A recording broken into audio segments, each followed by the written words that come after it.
First of all, thank you to everyone for being here today and being part of this webinar. My name is Brenda Rodriguez and I am with WISEN. I am the network coordinator. Most of you know Monse, and I'm the East Side coordinator for the network. We are doing this webinar in collaboration with OneAmerica. Mayori, do you want to introduce yourself? Hi everyone, I'm Mallory Thompson. I work with OneAmerica in Seattle, so it's great to see some familiar faces and some new faces. So excited to do this with you all. And just so we can move through this webinar with no interruptions, I am going to mute all of us. And if you have any questions, please type them into the group chat, and then we will have an opportunity to answer those questions and have a discussion at the end. So you will be muted just for the purpose of this call, so we can just all move along. Okay, so as you all know, this webinar is going to be covering as much as we can in the time that we have. We're going to be covering the issues around the Department of Licensing and Immigration Customs Enforcement. I'm probably going to be using acronyms, so just so that you know, that would be DOL and ICE. Many of you know that already. So this presentation has been put together and made possible through the partnership between WISEN and OneAmerica, and really great support from a lot of folks around the state who are in work groups, stakeholders, community leaders who are in the know and sharing the information that they have so that you all can stay as up to date as possible. So our hope is that you all find this webinar useful. We hope to share background on what has been happening, changes that have happened as a result of what we've learned over the past few months, and also fill you in on some ways that you can plug in and get involved and help to positively shape some change here around these issues. Brenda, do you want to give us a little intro on your background and what brought you to WISEN? Yeah. So the Washington Immigrant Solidarity Network is the largest immigrant coalition in the state. We are a powerful network of 100 organizations. We have over 500 rapid response verifiers. We have an ICE reporting hotline and a text message alert system as well. Our mission is to protect and advance the power of immigrant and refugee communities through a multiracial, multi-ethnic, multi-faith, multilingual coalition that prioritizes the people that are the most affected. So I am a student here at Washington State University, and I am finishing my degree this semester. I started to get involved during the DREAM Act campaign with Crimson Group, which is the local group here on campus. And that's how I started to work with Monse, like the Washington Dream Coalition, and many statewide organizations.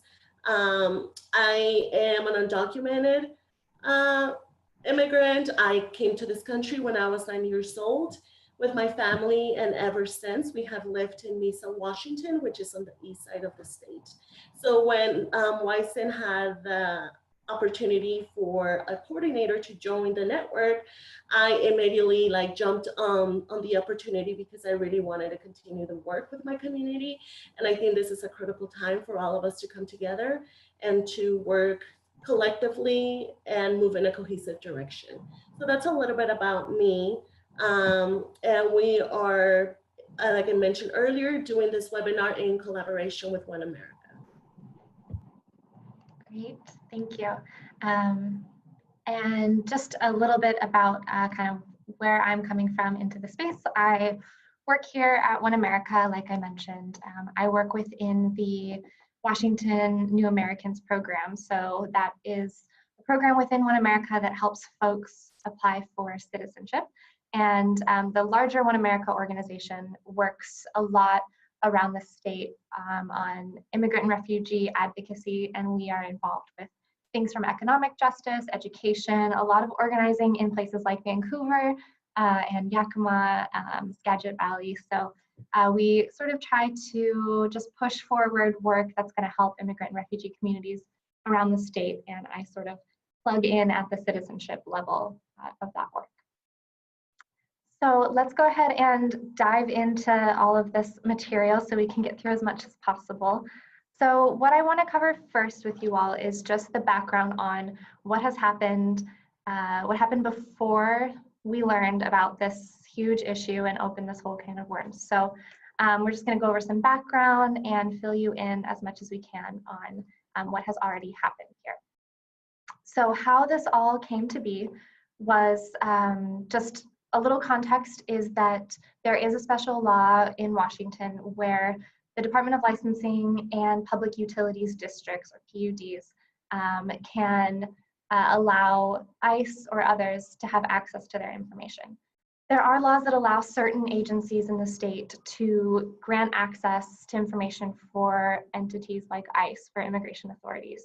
So because of that, and given the new administration for the last, feels like a decade, over a year, in February of 2017, Governor Inslee put forth this Executive Order 1701, which essentially was created to restrict state agencies like DOL, DSHS, others from helping enforce immigration laws.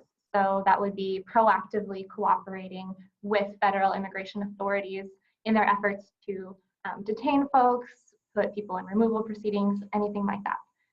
So after February 2017, the understanding was that state agencies were not providing information and resources to places like ICE.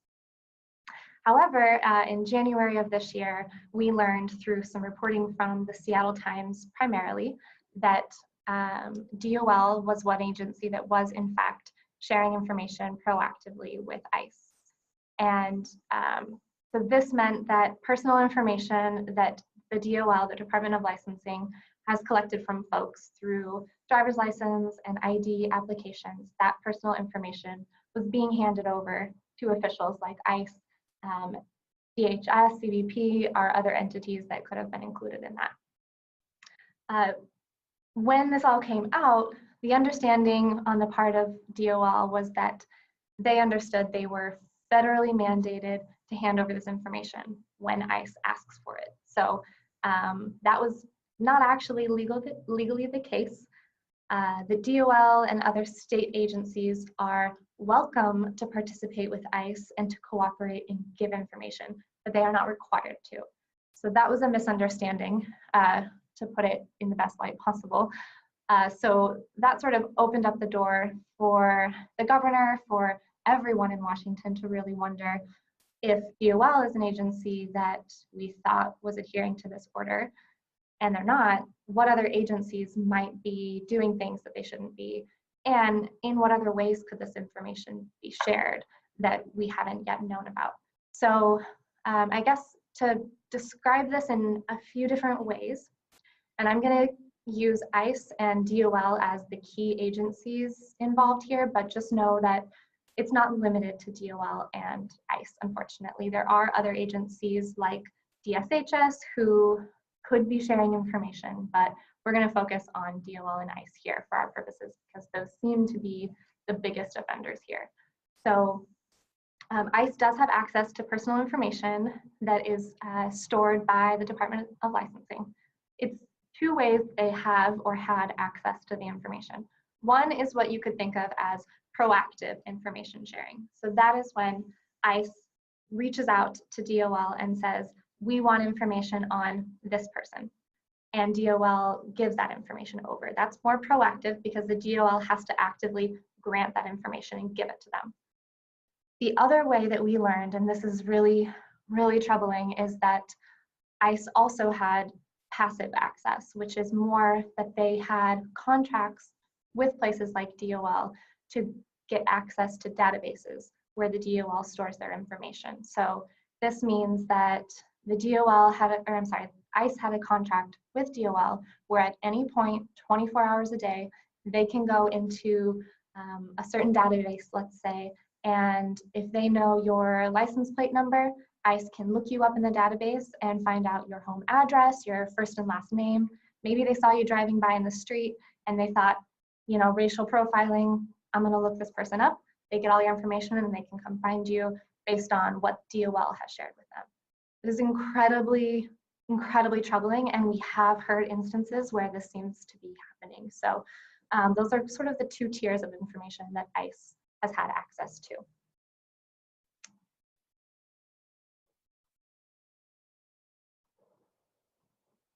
Okay, so let's focus first real quick on that proactive side of the information that ICE had access to. So when the DOL receives a request from ICE for information on someone, what was happening, we learned, was that the DOL would respond to that request, usually by email, and they would send over certain information. This information included things like their application that they submitted for their driver's license, for their ID card, and these applications had incredibly personal, sensitive information. In addition to that information, they would also hand over a photograph if ICE wanted it. So not only can ICE find them at home, but can also see them and recognize them and obtain them. So ICE was getting names, addresses, photos. The applications also were including things like the person's place of birth, mother's maiden name, foreign ID that they had used to prove their identity. So ICE was able to build a huge case against someone if they had just asked for somebody's information. The DOL did not check to make sure that ICE had any particular concrete reason for requesting the information. Until January, ICE could send an email and say, this person, Jane Doe, has an immigration violation, we're investigating. And they would receive all this information. Oftentimes that was probably a lie. They probably had nothing on this person, but had found their name in maybe a database and thought, maybe, and then DOL handed it over. Incredibly problematic, incredibly troubling, and we know that it has led to removal proceedings for folks across the state. So that is part of what we were able to uncover with all of this. If somebody on their application, if it showed a foreign ID being used, that was a way for ICE to say, this is their foreign nationality and they're an immigrant, and now it's on them to prove that they're here legally. So there's a lot of things that this opened up that troubled and really complicated things and made our communities incredibly unsafe. And it's been happening for years. We haven't known about it. We thought that it had stopped with this executive order. It had not. And in a second, I'll go into a little bit of what has changed, fortunately, since we learned about this. So this is kind of a complicated, just a lot of data that DOL gave to us when we learned about all of this. But a few things to know is that before we learned about this, before the Seattle Times article in January, between September 2017 and January, so that's only a few months, we know for sure that 435 requests for information from immigration authorities like ICE were met. So not all records were kept from the DOL. We don't know, but there were probably more than this whose information was shared with ICE when they requested it. ICE can also obtain information through other agencies other than DOL, like DSHS. So we know that they obtained more than 700 additional records in other ways. So incredible impact in only September to January, and it's been happening for years. So since January, practices have changed, and I'll go over that a little bit, trying not to get too in the weeds about it, but before it was sort of open floodgates. DOL would give over information whenever somewhere like ICE would ask for it and claim that there was a crime or an immigration violation. Now there's a lot more scrutiny, a lot more processes, and since January, only about 68% of immigration-related agency requests have been, 68% have been denied. So when someone like ICE asks for someone's information, now 68% of those are being denied. And we have the governor's office involved now to make sure that we're going through the right processes, which I'll talk about. So putting aside that information request and that more proactive info sharing for a second, let's focus on that more passive access that's incredibly troubling and very deeply seated. So going beyond the ICE requests, the DOL and other agencies, like I said, do have contracts with agencies like ICE to provide access to their databases. DOL's databases have information for Washington state resident and driver information because Washington, fortunately, provides access to driver's licenses for those who are not documented. This also opens it up for ICE to access a lot more sensitive information. One of the databases that ICE has access to is called the Driver and Plate Search Database, or DAPS database. This one, incredibly troubling. This is the DOL's search tool, which allows those who have a contract to search for driver and vehicle information 24 hours a day. All they need is even just a description of a car and the region that they're in. So if they're sitting in King County and they want to find me, they can look up red Mazda 3, 2000, whatever it is, I don't remember my car, and they can find me. So they don't need my name, my personal information. They can find me if they're sitting in a parking lot shared with me and see my car and I look like I might be undocumented. They're racially profiling, sitting in parking lots all day, looking people up. That is something that has been going on that we learned about.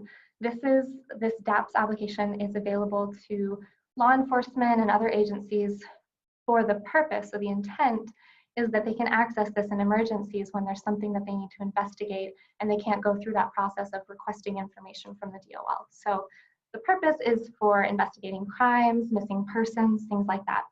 We know now that ICE has been using it in other ways, increasingly so with the new administration. You do have to have a secure access account, but many people have that and use it in incorrect ways.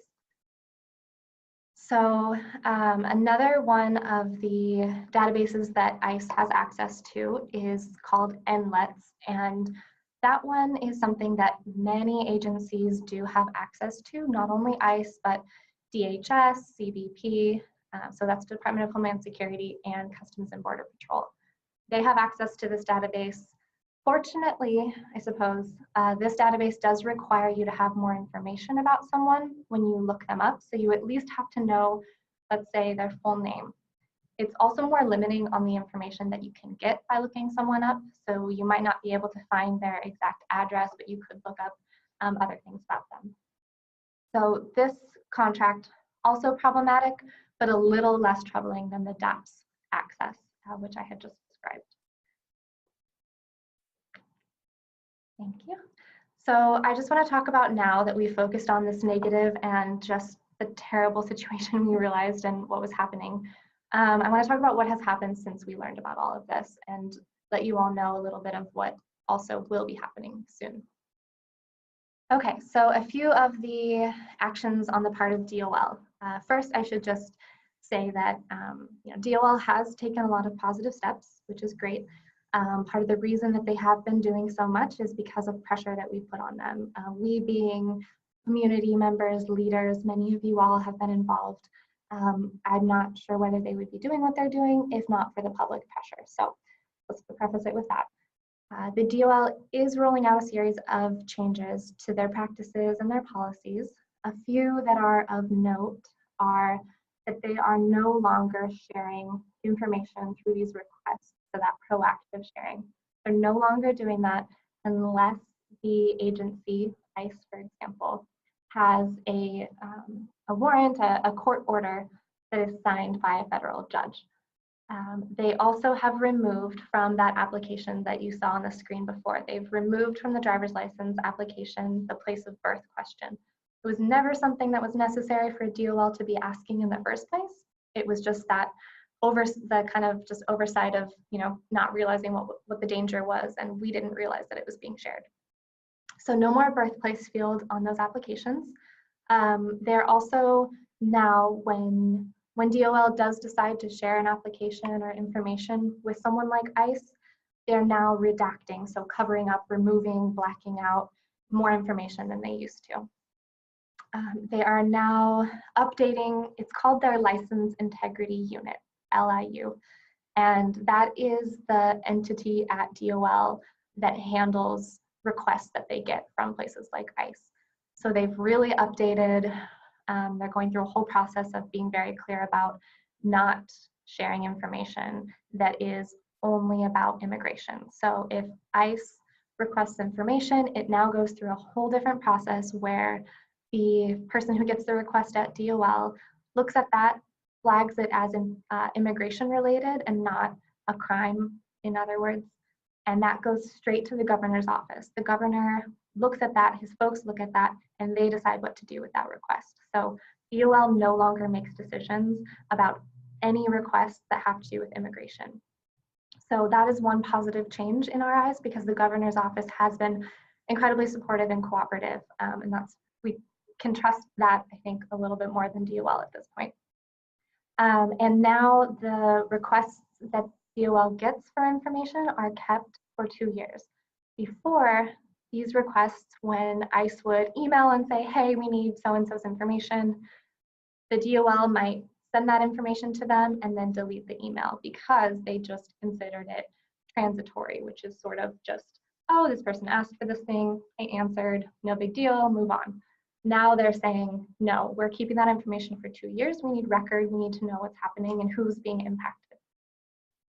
In addition, the DOL has created a hotline in their public disclosure unit, which is created to field questions from folks who are wanting to know more about what happened and also to find out whether their information was shared. One thing though is that the DOL, because they weren't saving all their records before, they can't tell you for sure that your information was not shared. So they can, when you call the hotline, they'll ask you for your name, other information, and then they will be able to tell you if they find you in their records, they can tell you, yes, your information was requested by ICE. If they don't find you in their records, they still can't tell you it wasn't shared because they just might not have the record. So helpful in a few ways, but not helpful in a lot of ways. But folks are welcome to call and find out if you're worried. They do claim that they don't keep any record of folks who are calling in, and it seems to be the case. The DOL has also created a website added a page to their website to track updates on this issue. So you're welcome to check back there. It's not very up to date as we would like, but it's somewhere to start. And this is just an example I wanted to show you of what I mean by that redacted information. So I know it can be hard to see, but just to know that those blue boxes mean that those are the areas of information that are no longer shared with ICE. So they never before shared things like your social security number, but they would be able to tell your place of birth and the city, state, country of birth, and your phone number. They still can find your address and things like that, but at least they can't find information about you that would be related to your immigration history, immigration status. A few more things that the DOL has done that are positive are that the DOL deputy director resigned back, I believe it was pretty soon after this all came out. He was actually the executive sponsor who oversaw the compliance with the governor's executive order. So he, for about a year, would have likely known what was going on and is no longer at the DOL. A position was created and filled of a director of community outreach at the DOL. So Rafael Estevez Jr. was hired, and he will be hopefully a bridge between the community and the DOL to the extent of his ability. Additionally, there was a staff hired to work as a community outreach in the Equity, Diversity, and Inclusion unit as their manager. DOL also hired a few public relations firms that are women and minority owned. And there are also several work groups. So many of the organizations that you all are a part of or have connections with are involved in these work groups, which are focusing on holding accountable DOL, putting the concerns of the communities forward and making sure that we're actually enacting concrete, tangible change at a systemic level. And a few things, the past actions were also in part due to the governor's involvement, but also just to note that the governor has been demonstrating a deep commitment to working with community stakeholders on these concerns. So we've been appreciative of that work. And he also hired a special assistant, Michelle Gonzalez, who is coordinating a review of state agency practices. So that's not just DOL, it's DSHS and all the other entities that are considered state agencies. So she's met with several of them, and she's working to make sure that they have reviewed and are fixing any of our practices to be in compliance with that executive order. So making sure that they are not proactively sharing information with immigration authorities. And also just partnering with community allies has been a huge help on the part of the governor and his office. Many community allies, like I've mentioned, have been involved with this, and if you want to get more involved, please reach out to OneAmerica or WISN. We are all working as hard as we can to process the information and enact positive change and get everyone in the know who needs to be.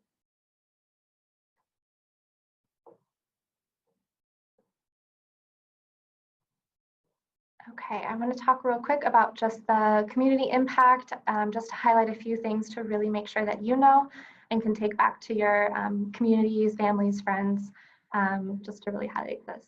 So the information that was shared by the DOL does carry a particularly heavy burden, in addition to just violation of privacy and all of these other issues. When ICE can show that someone was born outside of the US, the burden now falls on that individual to show that they are here lawfully. So when the DOL shared someone's place of birth from an application, that gave ICE the one piece of information they needed to be able to put someone in removal proceedings and potentially keep them there if they didn't have resources to help them fight that. So that was incredibly impactful, and has in itself, that one piece of information had a huge ripple effect. I want to also give a quick update about Real ID, which is another thing that has a lot to do with the DOL and ongoing work. A lot of the organizations that are involved with the DOL information sharing and ICE access to information have also been working a lot on the Real ID Act. So just want to talk about that for a second before we move on to some of the great action items that you all can jump in and be involved with.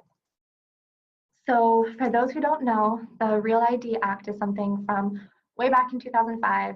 Congress passed this act, and the reason for it was to set standards for the issuance of driver's licenses and identification cards.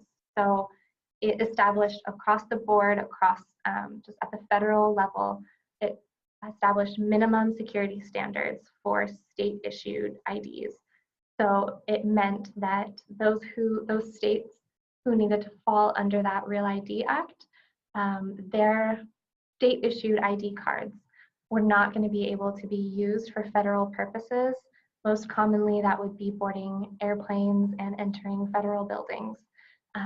States' IDs could not be used for those purposes if they didn't comply with this new Real ID Act.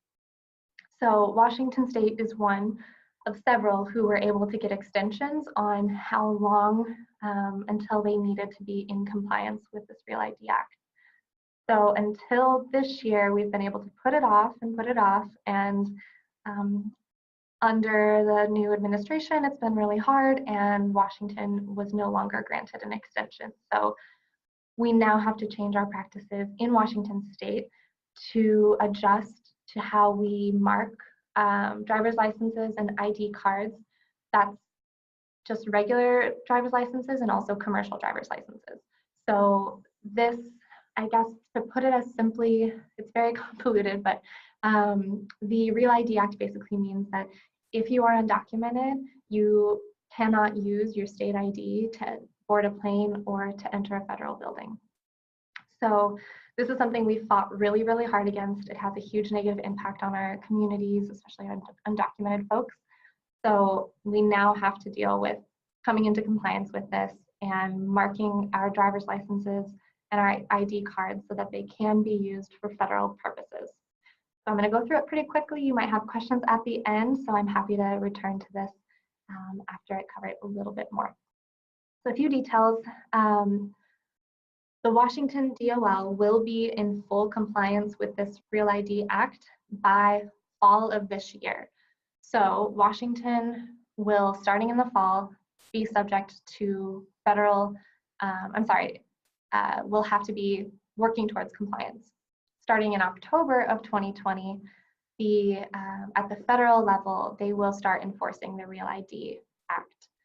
So just to break it down a little bit, and for you and your communities to know where we're at right now, is that you can use your standard driver's licenses. So in Washington, we have the standard license and we have the enhanced driver's license. The enhanced driver's license is the one that you have to be a US citizen in order to get, because it can also serve as your transport across the Canadian border, for example. So there's the standard license for just anybody of any status can have that. And then there's the enhanced driver's license. So you can use your standard license now and through October of 2020 to board domestic flights and enter federal buildings. But after that, Washington travelers should really ensure that they have acceptable, by federal standards, acceptable ID. And those can include the enhanced driver's license or enhanced ID card, a US or foreign passport, a US passport card, or other federally approved forms of ID. So this doesn't mean that if you are driving around in your car that you have to have one of these on you. It's for use at airports, entering federal buildings. You will need to start having that secondary type of ID for those purposes beginning in 2020. Beginning in July of this year, I believe, they will start marking IDs in Washington so that we work towards federal compliance. They will start marking standard driver's licenses to say not valid for federal purposes, or they're still working on the exact language of it. So enhanced driver's licenses are always only for citizens, and that will not change. So I know that was a lot of information to run through. I just want to be mindful of time and make sure we have time for some questions. I'm happy to send along to Monse and Brenda a few more resources for you all to read up more, and some links to keep up to date and really see the details of the Real ID Act and things like that. But for now, I just want to move on to some action items and then open it up to questions. So there are quite a number of demands from community members and leaders, and I want to make sure that I just highlight that in general, the call is for government-wide analysis of all data sharing practices, database access with DOL, with any state agency. We are just asking that now that this one piece of information came to light and this way of sharing information we now know, we want to know everything and make sure we don't have any blind spots. We hope that DOL will find a way to proactively notify those who were impacted, whose information was shared with ICE. We don't yet know if that's possible or how that would look. We want to make sure that there's funding at the state level for those who were already impacted, for those who had to go through removal proceedings and pay legal fees because of what DOL shared of their information. We also want to make sure that there's plenty of census outreach, funding for census outreach, because we know that there has been such an increase in fear in our communities now, and people are not going to open their doors and answer questions about themselves and their families without more outreach, without more trust placed back on state agencies who are, DOL and collecting census data. If folks are not trusting enough and aren't sharing their information on the census, that census data is used then to shape the funding that we have for our communities. And so if immigrant communities are not participating in the census, then they're not going to receive the support and help, and they're basically going to be invisible and uncounted in the next round of the census. A few resources I want to share. I mentioned a couple of these, but just so that you all know right here, WISN has a hotline that many of you are already aware of, but it is not only available for rapid response, reporting ICE raids, things like that, which we hope that you will utilize that if you need to, but it also is available to collect questions if you have questions or concerns or incidents of information sharing. Might not have all of the answers, but at least is a more trusted way to try to get some information or share concerns. The DOL has also established that page on their website and has the hotline available if you would like to call in. I have called in myself. You talk to somebody, give them some information, they take it down, they call you back the next day and let you know whether they found information that your record was requested. They can't tell you for sure it wasn't, but at least you would know if it was and be able to prepare yourself and maybe find legal help to just see what you can do in the meantime. That's about the extent of what they can do through that hotline.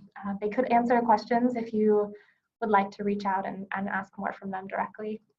Okay, a few actions we can take around a few of these issues. So one big call to action that many of you may have heard about, and I encourage you to go on Facebook and take a look at the details around this, but many organizations in the state are calling for more staff level changes at the DOL. So the DOL's director, Pat Kohler, has been in place in office for the duration of all of this going on, and many folks feel that her authority, her leadership can't be trusted, that yes, there's a lot being done, but it should have been done sooner, and this should not have taken this long to come to light. So for those who are proposing to push for Pat Kohler, the director, to resign, there's a statewide sign waving action that's being led by the Latino Civic Alliance, and they are planning this rally sign waving action at DOL offices across the state. I've listed a few locations. If you go on their Facebook, you can find the addresses and the details. I encourage you to do that. But it's on Tuesday next week, Tuesday the 17th, from 12 to 1 p.m. People will be outside, and they encourage you to make signs and be there and show up in solidarity to call for her resignation if you do support that line of action. Related to the Real ID Act that I mentioned briefly, there is right now a lot happening with the rulemaking for the Real ID Act. So right now it's around what language we're going to put on the different ID cards to mark them for federal or only state level use. This is a whole other issue. We could do a whole other webinar about this, but if you are in the know, want to take action, we have been able to push the DOL to schedule 4 public hearings that will allow the community an opportunity to attend, learn a little bit more, and also, most importantly, voice your concerns and questions about this. So there are 2 in Eastern Washington and 2 in Western Washington. Unfortunately, they have chosen to hold these public hearings during the workday, and so that will really limit the amount of our communities that can show up. So whether or not that was intentional, we should make sure that if we can show up, we do. And also, it's not out of the question to push for more public hearings and emphasize that they need to be during times when our communities can attend and in translated languages, materials that are translated. So if you would like to attend these, please do. Here's the addresses and the times for those. And also, if you're not able to attend, there is a link you can follow for public comments. So that link there on the page, you can go to dol.wa.gov/realid.html, and you can submit a comment if you're not able to attend.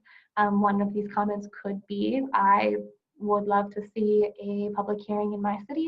I would love to see materials in Spanish. I would love to see a hearing scheduled anytime after the hour of 5 p.m. So we encourage you to push for that, because the only way we're making anything happen is by you all speaking up and pushing and holding them accountable. So thank you all.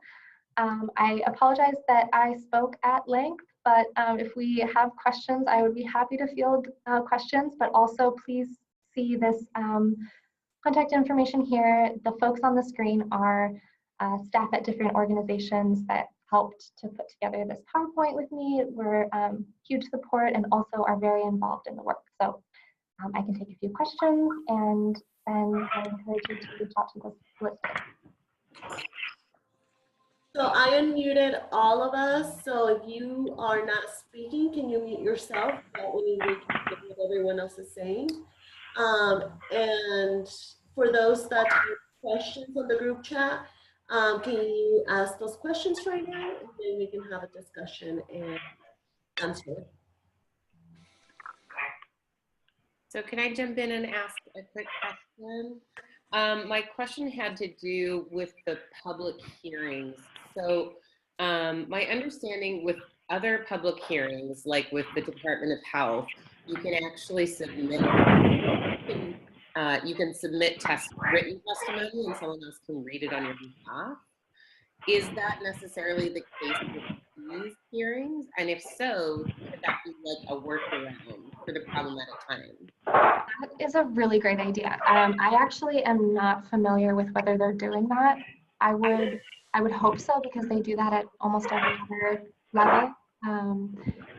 So that's, yeah, unfortunately that's not something I know, but if you go to that same website that I listed, that's actually the website for the public hearings. So take a look there, and I would encourage, if you know somebody who can't make it, get a written testimony and see what you can do. I don't know how cooperative the DOL is being on their own, but if they're presented with written testimonies and refuse to accept them, that is a huge sign to us that we need to be pushing even harder. So, and it's something that we could press our other organizations that we're affiliated with. If it turns out that you can submit written testimony in the place of actual presence, then you could still be pretty effective. Thank you. Yeah. If anyone else has more information, feel free to type it in the box too. I think another one was enhanced driver licenses are going to be just for citizens. So to my understanding, please correct me, anyone on the call, if I'm wrong about this, but with the enhanced driver's license, that is something that has always been reserved only for US citizens. It's not the license that most people have. I don't have an enhanced driver's license, and I am a US citizen, but people can choose to pay for that and have that more expensive version. So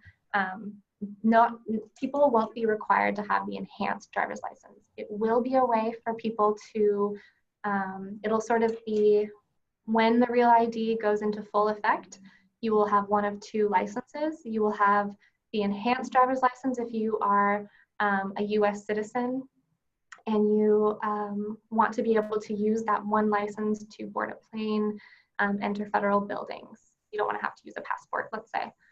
The other option, option B, is that standard driver's license, except that once this takes effect, your license will be marked to say that you can't use it to board a plane, you can't use it for federal access. So I think it's definitely worth scheduling another webinar at some point down the line to talk more about this, because it's going to have a huge impact on a lot of communities here. But yeah, there's just a lot to it. Okay, someone else asked, do you recommend asking DOL? Do you recommend asking DOL whether the department has shared the information with ICE or CBP? I guess I would hesitate to give any recommendation one way or the other, but if you would like to know and you feel like it's at least going to give you the peace of mind to know that they don't definitely have record of having shared that, then you're welcome to. They have reassured us over and over that they don't keep any records of folks who are calling, so that, you know, if ICE did a public records request, let's say, to say, DOL, who has called your hotline to find out if their information has been shared, DOL is maintaining that they aren't storing that, so that they will never ever be able to share who has called. So you're not necessarily flagging yourself as a concerned, potentially immigration status wishy-washy person. Don't recommend against or for it, but it's up to you, I suppose. I know that's not a great answer. Another question, Abigail? Okay, sorry, I'm going to take up too much time, but I have a question about, so when the requests now come in to the DOL and they get flagged and sent to the governor's office, what is the framework by which the governor's office decides to honor the request or not, right? Like, does it have to be a judicial warrant that's been sent over requesting the information that then allows them to provide that information, or? That's a really good question. One thing I'm going to note is, for myself to share with Monse and Brenda, there is this like really great heavy packet of information that's available. So I'll share that with you all. It's exactly the process that they have outlined of, you know, if this, then this is the next step. You know, if it's immigration related, it goes here, supervisor, manager, etc. So that might give you some answers, but also, I guess more generally, the only types of immigration related requests that they are cooperating with now that the governor will approve are immigration requests that also have a very clear, concrete criminal basis. So it could be, let's say, an immigrant who also committed a crime here, felony or non-immigration related crime. So it's tricky to piece that out and to figure it out. But then isn't the challenge also though that like we're talking about criminality in a very different way, right? So like a DUI now is the same level of criminality in terms of like getting flagged by ICE. So yes, yes, that's very problematic. A couple things. One is, I guess you mentioned a warrant. To my knowledge, there's still no requirement from the governor that there's a warrant of any kind for these requests. So that is one problem. And the other problem, yes, is that you know, there are different ways of talking about criminal activity, criminal background. And so that fortunately is something that from what I've seen, the governor's staff have intimate knowledge of and are manually going through and checking which exact criminal violation is being cited. And is that a violation that warrants this request to be acknowledged? So I'll send that packet. That might give you more information, but luckily we do have some folks who seem to be on the right side of things who are actually looking at that now. I saw something about real ID. So immigrants can drive with the standard ID. Anybody who has a standard ID can still drive, do anything that otherwise you would be able to use your ID for. So voting, things like that, but not for flying on a plane and entering federal buildings, basically. I know we're out of time. Are there any other quick pressing questions? Okay. Not that I can see. Yay, we're doing good on time.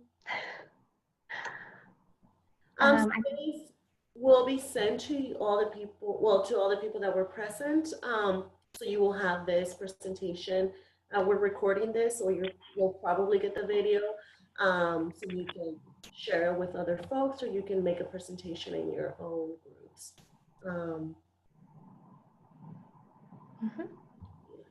Sorry, I was reading someone's comment. Do we have any more questions or last minute comments? Was this helpful, useful information? Okay, I hope so. Was there one more question there? Oh, I think someone might be muted. It maybe wanted to ask a question. I'm not sure. Okay, I should probably do that. I have a question. So that means it's safe to travel until October 2020?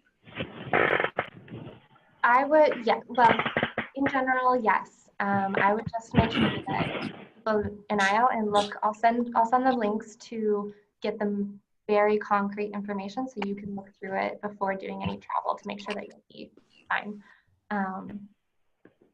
It's about to get pretty complicated. So I think doing another webinar, keeping you all in the know will be really important as we move forward. And also just so that you all know, as you can probably already tell, I'm definitely not an expert on any of this. So there may be questions that I can't answer or information that you want to know, and others know a lot more than I do. But thank you for staying tuned and learning what I can share with you.